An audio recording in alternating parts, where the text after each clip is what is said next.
For jets, always that they push us, say, we don't buy for cake. How can we work now? We don't collect money for customer to work. We don't know how to get fuel to work now. And then there's no light.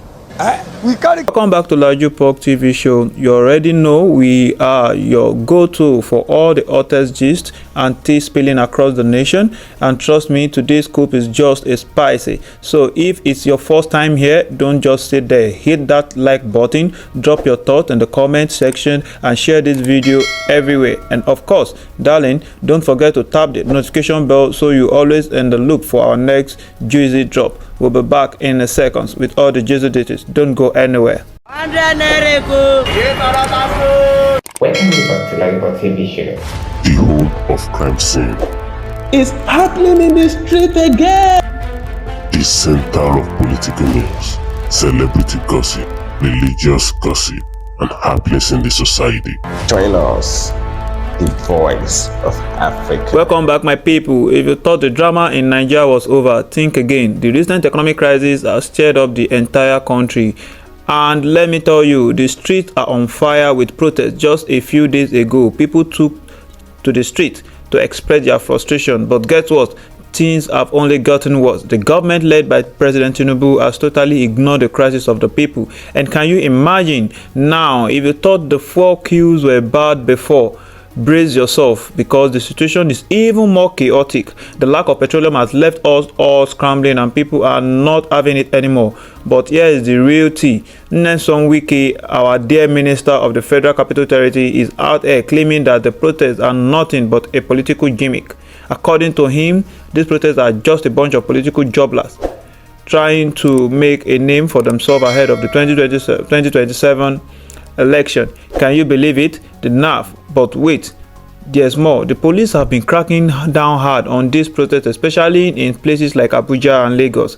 They're talking mass arrests, violent clashes, and unfortunately some strategic death. And what about Akpabio? Well, word on the street is that he's been busy leaning his pocket instead of addressing the people's concern. It's like the government is living in a complete different world. And just when you thought it couldn't get more intense, the protesters are gearing up for round 2. Oh yes, they are not backing down anytime soon. The second wave is expected to be even more explosive than the first, with more people ready to hit the street and make their voice heard.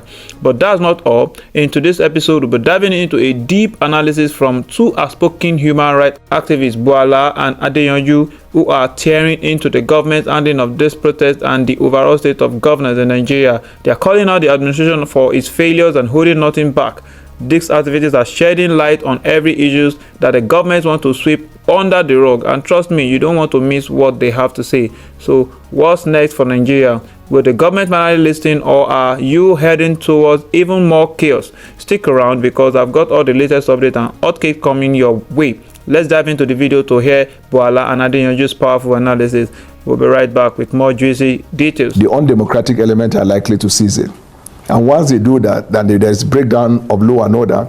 Of course, section 45 to section 35 to 41 of your right will be abridged, because once there's a breach of peace, then any law that is reasonably justified can be applied. So the lesson to learn is that now the protest is over. Can they, in all honesty, identify those things they said they wanted to say? They can beat their chest and say there is a commitment on the part of government to do it. Definitely no. But in contrast, President Bola Ahmed TINUBU, long before they went into the street, called on them to have a discussion with government, because some of the things that they were talking about, which of course trended in social media and mainstream, were understood by government, and government had already begun steps to addressing them. Like, for example, hunger, the release of truckloads of food, the area of employment. Then there was this negotiation with the labor union, which they had the minimum wage, which is a baseline. Of course, it's renewable after a period of time. And then other things that they were demanding, which would take time, like certain reforms that would require constitutional amendment. Then, of course, others which are not within the precinct of the executive. For example, if you're asking for a reform that squarely falls on the jurisdiction of the National Assembly, you can, expect the federal executive, government to do that. Yeah, but you can. The federal government can lead the the president goes to the National Assembly to ask for certain bills. So if there was an organized, like we've always said, some of the characteristics of organized protests is that there will be identifiable leadership, identifiable objective, set time and deliverables. And you don't think there was? Some of these things were not there. Well, otherwise, the reason I say that, and I apologize for interrupting you, is that the government always comes up with this issue of no identifiable leadership, but they always find the people to arrest. So when there is a breakdown, they go and arrest people who they perceive to be leaders. So, for example, Deji Adeyanju, which will come to your show later, is somebody I know, but I have also watched on television. He distanced himself as one of the organizers. He's a lawyer to the protesters. You cannot call him an organizer. He supports the cause. It doesn't mean he's an organizer. But he said it with his mouth that he does not identify with them as leaders and organizers, but that he's a lawyer to the organizers. When someone says that, you cannot brush him as one of the organizers. So when all of them... Yeah, but that's just Deji Adeyanju. So what about the people who were arrested and so on, and arrested because they were perceived to be leaders? It's not a perception. It must be based on intelligence. So, for example, if you're invited in which case the government will have people to negotiate with if it wanted. No, once there's a breakdown of law and order, you don't negotiate with crime. You negotiate. You see, there is a political capital, just like the Labour Congress. You strategize a timing in which you can hold the government by the jugular, and then make your demand.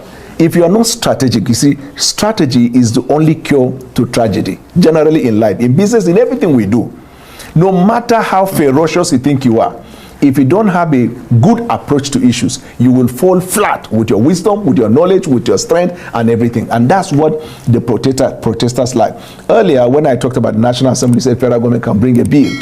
You know that you can move your protest to the National Assembly on specific things that you want to reform. In the past, protesters did that. Then, of course, what about the states? We are all aware of the distribution formula of the increased allocation. We haven't seen any protests at the state level, and that's why some of us, when we began analyzing, we now felt that, well, there are a few handful of people who genuinely feel strongly about the country and they are protesting. Then there are those who don't know what they are protesting. They can move with whatever wave, but then there are undemocratic elements that want a platform to be created. Otherwise, Dr. Charles, how do you juxtapose individuals who on a normal day will not be able to identify a flag of a foreign country, identify the Russian flag, and we're producing it? Yeah, well, that's a different kettle of fish. The point really here, Daniel, is that for a lot of the protesters, and you've identified many of them as having genuine intentions, and they were out there. You would have to say that majority of them were peacefully protesting. The problem was that the government did not appear to want the protests to hold at all.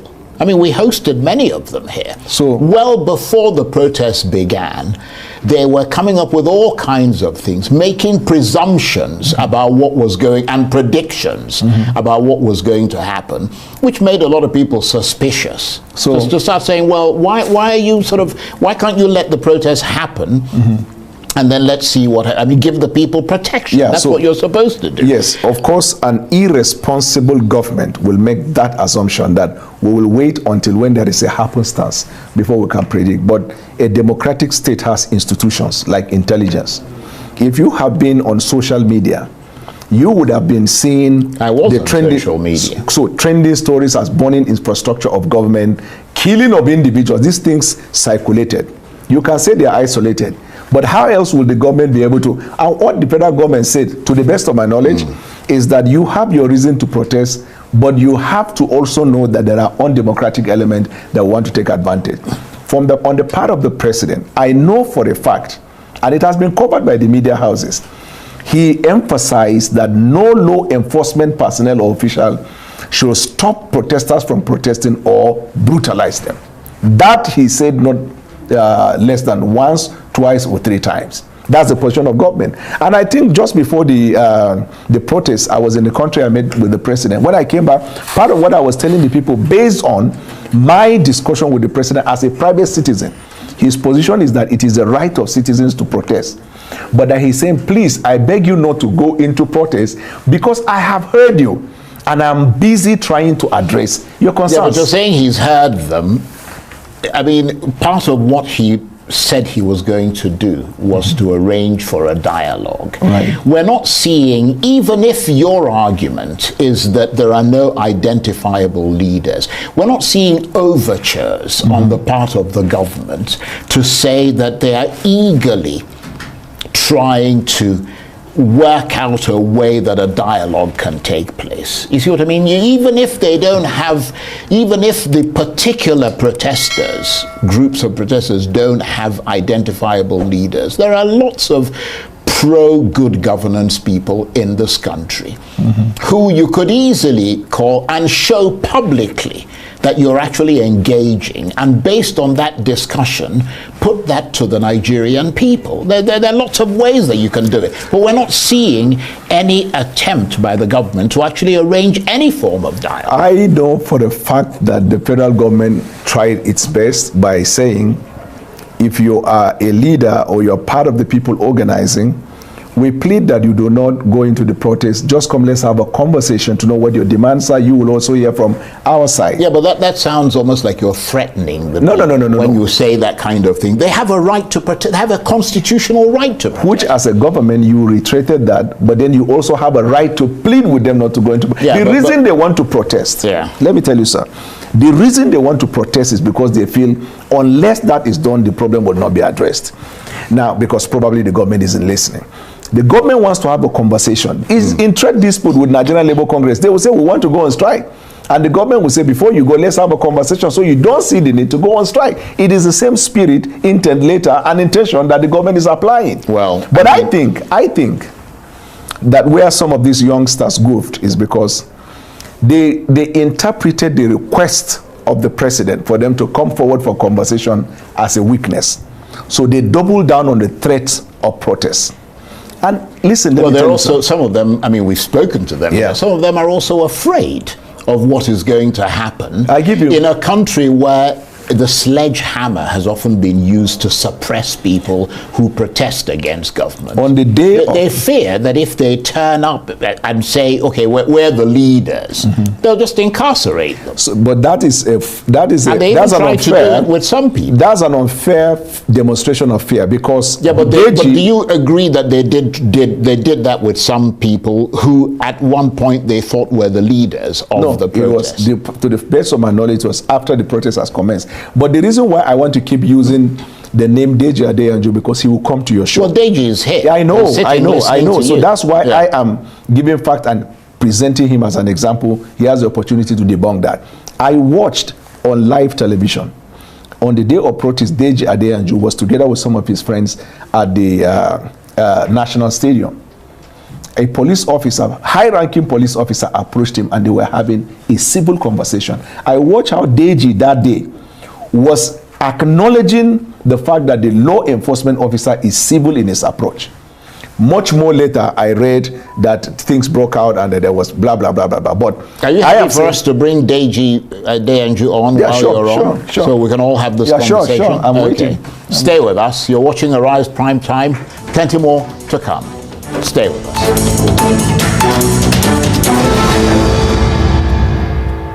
Welcome back to Arise Prime Time, where we offer perspectives on the news and talking points of the day. I'm Charles Aniegolu. So at a time when many Nigerians, in spite of official attempts to stop them from protesting, went out to express their objection against bad governance and a cost of living crisis and succeeded in commanding the government's attention, what now and what next? The heat that ignited those protests and gave manifest expression to the people's anger has created tinderbox conditions beneath this country's politics, with many activists promising to flock back onto the streets, but biding their time, waiting to see what the government will do in amelioration. The government, many believe, fears mortally the exercise of the right to protest, a right that it is supposed to defend, but rarely protects and regularly encroaches upon. But protests there will be, because as one American politician once said, moderation in the pursuit of justice is no virtue. So, if the government fears the thunder that might rage across Nigeria if the protests return, and if it wants to keep the lid on that tinderbox, why not just fix the things the protesters are asking for and give the people a more robust economy, greater security, more accountable government, and a new, more representative constitution? For more on this, I'm joined now in the studio by the lawyer, good governance advocate, and popular human rights activist, Deji Adeyanju. And I still have with me the lawyer and public policy analyst, Daniel Bwala, who's a member of the UK's Honourable Society of Lincoln's Inn. And that's, of course, one of the 4 inns of court in London to which barristers of England and Wales belong. Thank you very much indeed for joining us. And it really is nice to have 2 lawyers here, isn't it? I'm happy to welcome him to the profession. Yeah. And senior lawyer and a freshly minted lawyer. Yeah, that's quite a combination, isn't it? Well, let me start with you, Deji. 10 days of rage, that's how it was described, and that's how long the protests lasted. What do you think they achieved, and what did they fail to achieve? I think by and large we've achieved to reinforce the fundamental right to freedom of assembly in our country, and that Nigerians are not slaves in their country, and that we are not a conquered people, because it was almost appearing that Nigeria was an annex of the Bola TINUBU empire, and many of the traditional rulers who had gone to pay homage in the presidential villa, and also traditional religious leaders, and who were now trying to compel people not to protest. It was beginning to look like a monarchy. But on August 1st, 2024, we proved to the Nigerian people that we are not a conquered people, and that we do not cower in the face of intimidation, threats, and harassment. In fact, the security architecture in the country practically was threatening the entire nation, that they must not protest. But we proved it. The protests did happen. The protests are not yet over. So people who are in government or supporters or sympathizers of government should not celebrate yet. Nigeria is like the Titanic. Nigeria is going through unimaginable turbulence. The only people who are having a good time are those who are in government, or sympathizers of those who are in government. If you look all around us, people are wearing different kinds of life jackets just to barely survive. Businesses are folding up daily. Even international businesses are exiting the country. When we, the protesters, we asked for rice. We never at any point asked for rice in the course of the good governance protest, but the government was sharing rice. Even before the protest, during the protest, and after the protest, we asked for an improved security architecture for the country. The government is sharing rice. We asked that they bring back subsidy. The government is sharing rice. We asked that they amend the constitution to have a people-oriented constitution, because this particular constitution was written by the military. They just gathered together and wrote the constitution. We asked for a people-oriented constitution. They are sharing rice. The people asked for cheaper fuel, and that the refineries in the country should work. They share rice. So rice sharing is not the solution to our economic, societal, and political problem. We asked for cutting costs of governance in the country. The president buys a new presidential jet. He launches it in grand style. He goes off to go and chill in France. So this government, they are insensitive. They are deaf and dumb. Even if protesters were to negotiate with the government on armed protesters across the country, they shot and killed them. That's the kind of government you want to negotiate with. The fears of the protesters that if they had a leader, that they will be targeted were justified during the protest, because even right here, I was right there in Eagle Square, and the police were attacking us on armed protesters. It took the intervention of even other security agencies to tell the police to stop attacking protesters right here. The police attacked journalists. Thank God your colleagues. I saw at least 3 of your colleagues from this media platform who were at the stadium when the police attacked us. So when people come and say that the protesters were not ready to negotiate, how can you say people are not ready to negotiate when the government is not making any attempt to meet any demands before the protesters? I was on this platform before the protest, and I said the president can still prevent this protest from even taking place in in the first place, that the president can meet one or two of the demands of the protesters. And if the president does so, I even suggested that if the president brings back fuel subsidy, that he will be celebrated in this country. And that because there's already fuel subsidy, so the idea of saying that subsidy is gone is a scam, is a lie. That in fact, we pay triple what we used to pay for subsidy. In fact, this president should return us back to the subsidy regime of Buhari, which was better for the nation when a liter of fuel was selling for 167 naira. Now, no subsidy. We are paying almost 1 trillion naira per month. Under Buhari, we almost 1,000. Yes, not 1 trillion. Yes, so right. Under Buhari, we were paying almost about 300 and something billion per month. Right. To cushion the effect of fuel subsidy. So okay, you mean overall? Overall payment. You were talking about overall payment. That's what I'm talking about. Well, you set out your stall there. Let me give Daniel Bwala a chance. I mean, we see. I wonder how many bags of rice you might have got. Given that there's a lot of rice floating around the place. I haven't got any, but let me tell you this. You see, my brother Deji, in his last words, contradicted himself. He said, we simply asked the president to bring back subsidy. In the same sentence, he said, in fact, they have not removed fuel subsidy. So you don't know which one. Well, I mean, the least the government could do is acknowledge what the situation is and give the people a true picture of what is going on, and then they can make that assessment. And this is what will work if there is an identifiable leadership. You see, you have to look at the protests and juxtapose that with the trade union, Nigerian Labour Congress. Yeah, but I don't mean to interrupt you. Yeah. The protesters are Nigerians. Mm-hmm. They're simply people who took the angst of Nigerians onto the streets, but the president still owes it to the Nigerian people, right, irrespective of whether he speaks to the protesters or not. Yes, which is what the president was doing consistently in the days leading to the protests. And secondly, the protest, if it were a spontaneous protest, you would say there would have been no need for identifiable leadership because it's spontaneous. This was a well-planned and organized protest. Certain individuals gave a date, produced demands, shared it, gave timelines, talk about where to meet, and that there are human beings planning it. The government said, can you come, let's have a talk. Unfortunately for them and to their disadvantage, they refused to come up. So after they exhausted the 10 days now, there is nothing they can point at and say, we're going to hold government responsible on A, B, and C. And my point is, if they had secured representation, where you come to the president and say it. You see, the idea of coming to meet with the government is so the government who can tell you from what you are demanding, what can be, what cannot be, what requires time, and you can have an understanding. That's a good point. But in fairness to the protesters, it's not as if the government said, just to say, we will dialogue with you. The president didn't say, this is the person who's been appointed to lead the discussion.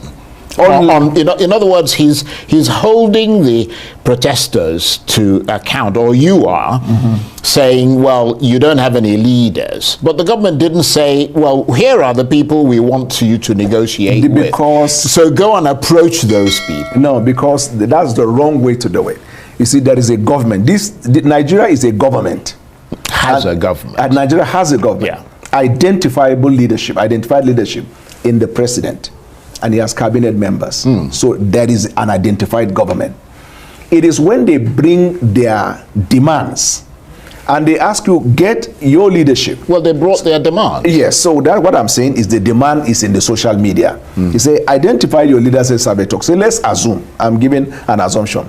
Deji, Adeyanju, and a few others now said, okay, we are leaders and these are our demands. We want to speak with the government. You will come to the president or any official of government. The president will now set up a committee or team. It's the same thing with the Nigerian Labour Congress. And then the people with the team will sit down and have a talk. Now, well, it's a chicken and an egg situation. Yeah, I mean, the government could have done its part and left these people to do theirs. Well, but let me bring you, let me bring you in, Deji. I wonder if you'd like to respond to the things he said. Yes, so basically this is not the first time protesters are protesting and having demands. The demands of the protesters during EndSARS was not met. While EndSARS was going on, key leaders of the EndSARS movement met with government, but nothing was done. You know, do you meet a government that is not willing not ready to negotiate. You know, that because look at the amount of resource that was put into stopping this protest. Imagine we just put that energy into fixing the country. Look at, we never knew until the End Bad Governance protest that we have this amount of security mobilization in the country. That means we can actually tackle the insecurity problem in the country if we want. It simply means some people in somewhere do not want the insecurity problem in the country to be solved. Because here in the FCT, the police said they deployed over 4,000 something officers. Imagine what 4,000 officers will do in Zamfara, Sokoto and Kebbi. It will have prevented the emir who was just killed in Sokoto from being killed. You know, an emir was abducted, displayed by bandits, killed, an announcement was made by bandits in a country that has government. In this same country, protesters, 1,400 protesters have been arrested by the protester in chief, who has always been protesting, who is a chief critic of others. These are people who call a sitting president kindergarten president and all sorts of names. And nobody had any issue with them. Why? It's now their turn to receive criticism and to receive protests. All of a sudden, protesters now must meet government. Protesters now must have an identified leader. Protesters now must assemble at a particular venue. In fairness, Deji, I mean, you know, in fairness to what Daniel Buwala was saying, you don't just say something and then the government will just say, okay, we'll do it. You see what I mean? I mean, there has to be a process of explaining to you what the pros and cons are of the demands that you're making, because they are the ones who are controlling government. What about gesture? I mean, the president did make gestures, let's face it. I mean, he came out, he spoke to the people, he said he was willing to engage with the people. What about the gestures that have been made? Like, for example, we heard recently that the National Assembly said they're going to reduce their salary for 6 months. President Tinubu recently told his chief of staff to ensure that the cost of governance is cut by slashing the size of his entourage on foreign and domestic trips, as well as those of the vice president, the first lady, and ministers. That's a cost of governance reduction measure, isn't it? That suggests some measure of goodwill on the part of the government. For us, from where we are standing, we do not see any sign of goodwill from the president.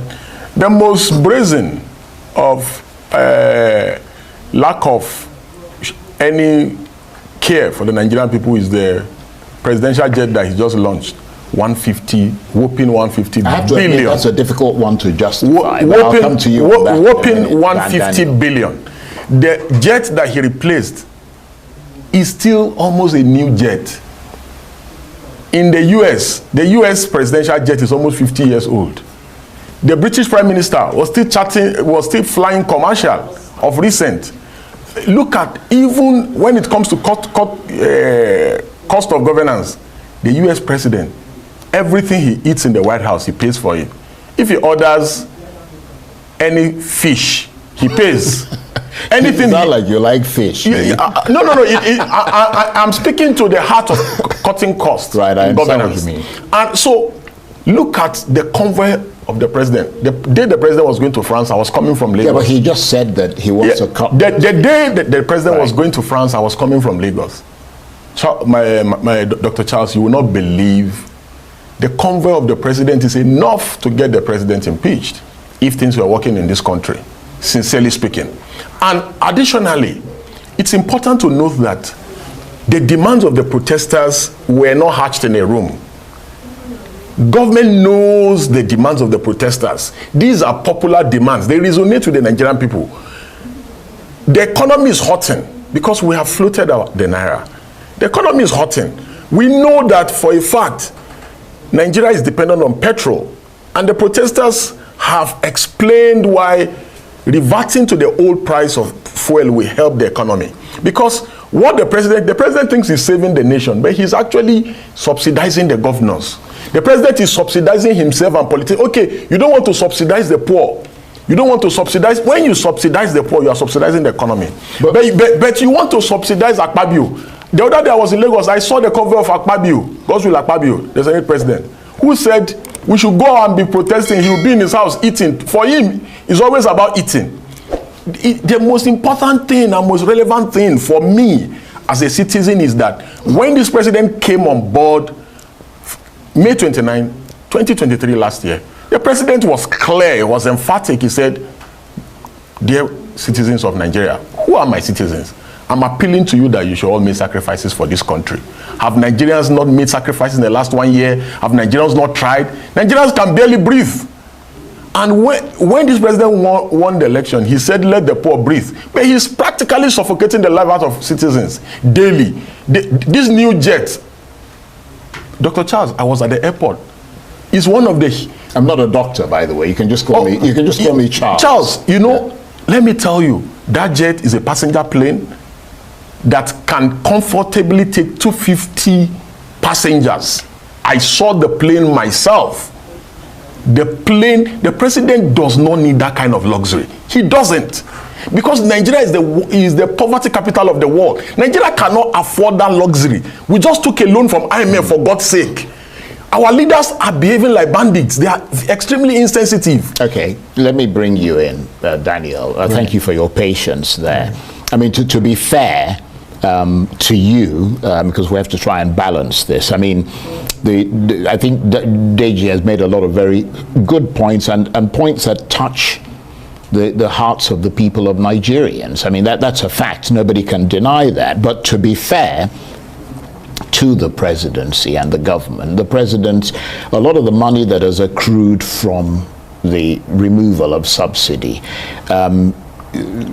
state and local governments have seen more revenue accruing to them as a result of that removal. You have made this point several times that people should be holding their state governments and their local governments to account. Would you care to buttress that point? This is why I believe that it bears repeating that the protesters are just moved by the waves and utopic euphoria. If it is an organized protest, it must have objectives. You want to deal with hunger, you want to deal with unemployment, you want primarily health care. There are some of these things. Now, Deji is a lawyer, so he must know this. If you look at the Constitution, there are matters that are within the exclusive list. There are responsibilities of the federal government. There are matters that are in the concurrent, means there's a joint responsibility, the federal government and the state. Most of what the protesters were protesting are matters that are within the precincts of the concurrent, but they fall squarely at the state level. We practice a federal system of government. That was what brought about the issue of increased allocation. So state and local government are getting nearly half of what the federal government, that is in totality of the revenue, gets. And a better and organized protest will be one that will be channeled towards the state and the governors, because since the increased allocation and the revenues coming to the state, don't forget that these allocations are not the only revenues in the state. There is IGR and there are local and international loans. So they are not looking at the governors. Fundamentally, our democracies rest squarely at the local level. So that's why we feel they're technically in charge of most of the development. Exactly. Really. As a matter of fact, 70% of what affects the president is still influenced by the governors. I've been saying that in terms of his ministers. Most of the time, governors nominate them, the ambassadors, the MDAs, federal high court judges, state legislature. They are in charge of everything. Do you know the truckloads of food that were released to them? They refused to share it prior to the protest, just because there was achievement of the local government autonomy, which they were not comfortable about, just as to punish the president.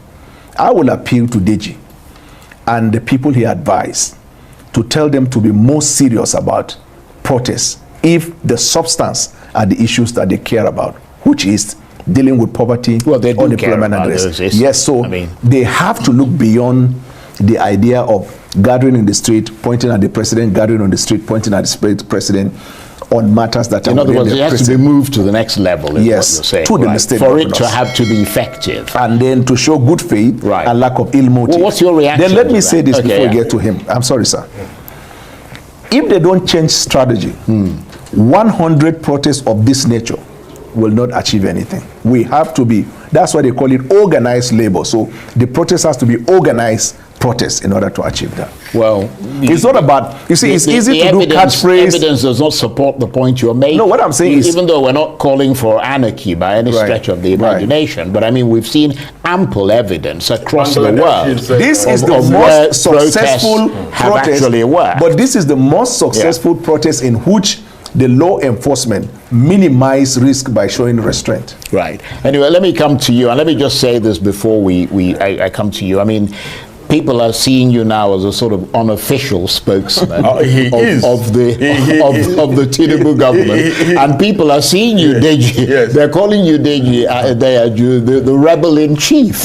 Well, Charles, in Nigeria. Unfortunately, Dan is now a spokesperson for the Tinubu government, and also well, he has a right to support whoever he wants. Of course, just as you do. The president has a spokesperson, and you know I'm not. It's a constitutional right. Now, speaking to the issues that he has raised, number one, why should the president continue to subsidize governors who practically loot our money? This is one of the issues we're raising. That it's better to give the money direct to the people, direct to the economy, than to give to the governors. In the last 1 year, the money that was saved from subsidy, what have the governors done with it? Nothing, practically nothing. But the president has the constitutional right to withhold. So now the issue that we are discussing is that if you subsidize, you are taking the money every nation in the world subsidizes products and services for their people. Yeah. Some nations, even subsidize walnuts for their citizens. So subsidizing for the economy, you are trying to save the economy, because we are dealing with extreme inflation. So when you subsidize for the economy, you are improving the welfare of everyone, not the welfare of the governors who receives the FAQ, and they change the naira to dollar and put more pressure on the dollar. Do you understand? So you are subsidizing for the whole country. So that is number one. The president needs to put the interests of Nigerians above politics, because if he's thinking about second term, he will continue to subsidize for the governors. That's addressing that first issue.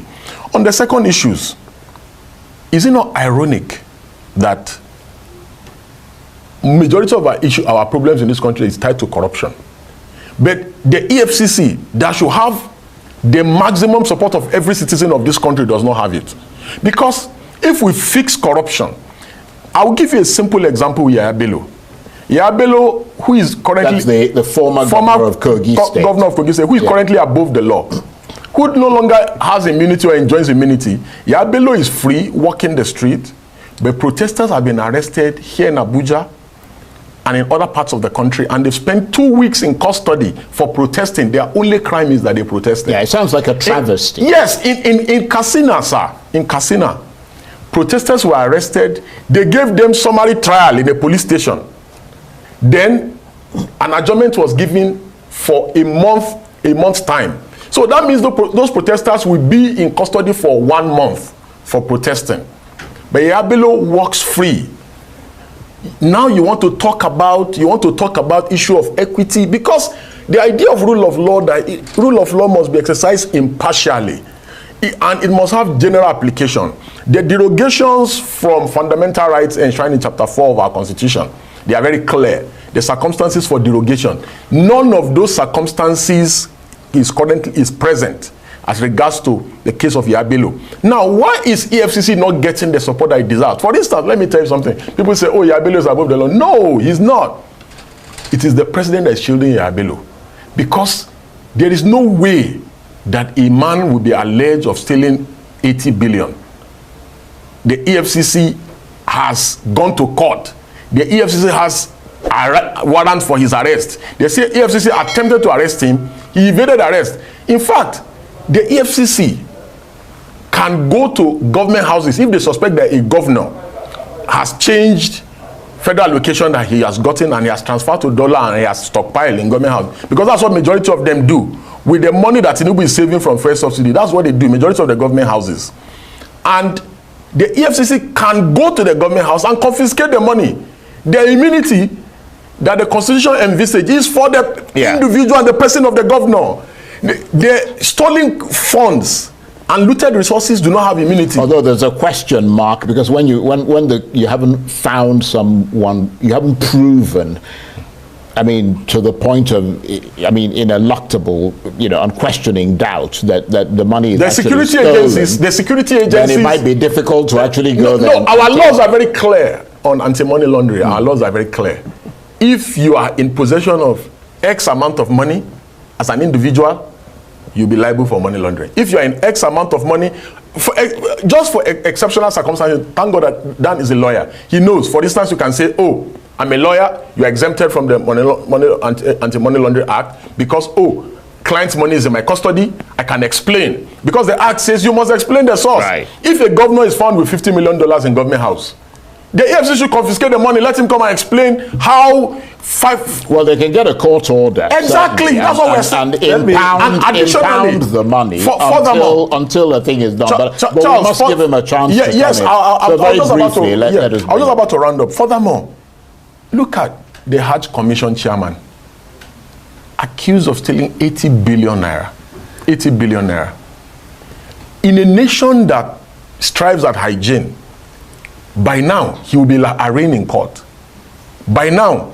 Because the greatest way to show protesters that, yes, government is making efforts, government is trying to assuage their feeling, is that the president should not be getting on that jet. Yeah. The optics. The optics matter. Yeah. They matter. So now let me concede to Daniel. Okay, Daniel, please. You know, I'm not aware that Bello is roaming in the street as he has said, because I'm aware that Bello has been declared wanted by the law enforcement. And that he's in hiding somewhere. And that he's in hiding. Right. I'm also not aware that monies have been identified in any government house, because if they exist, this is part of the things I talk about. Protesters have to be organized. You launch your protest around that level. The government or the law enforcement will have no option but to do that.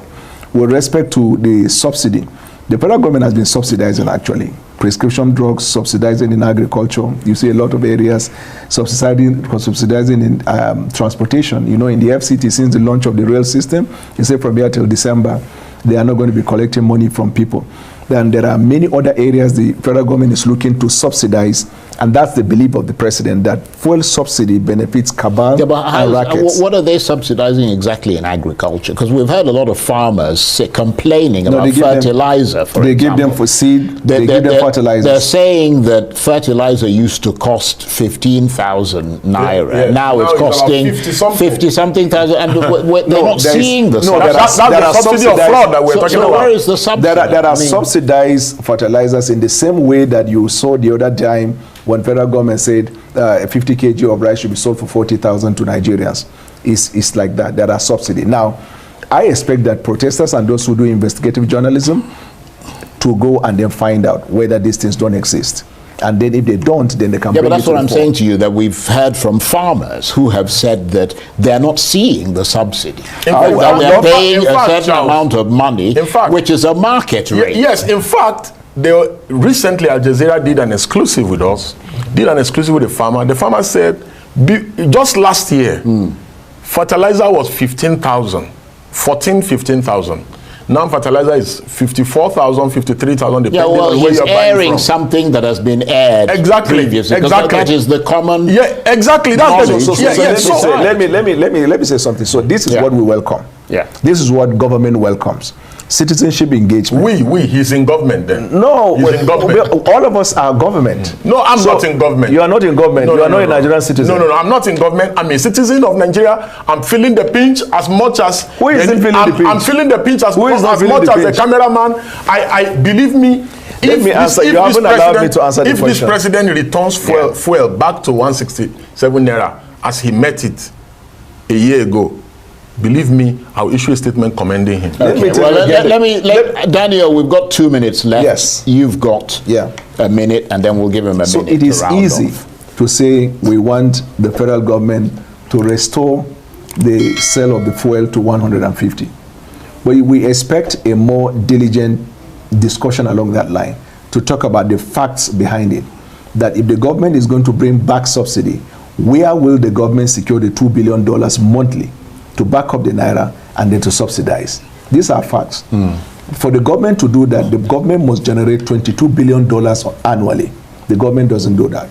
And the other way to deal with that is for the government to increase the output production of oil to 3.2 million. For the federal government to be able to generate that output, the federal government will have to invest 50 billion to generate the output. Now, very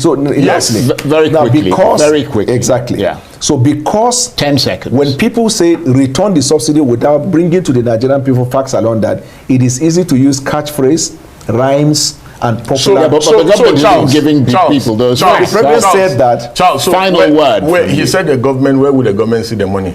Where did the government see the 150 billion to buy the jet? Yeah, that's where did the government see the money to buy all the brand new Jeeps?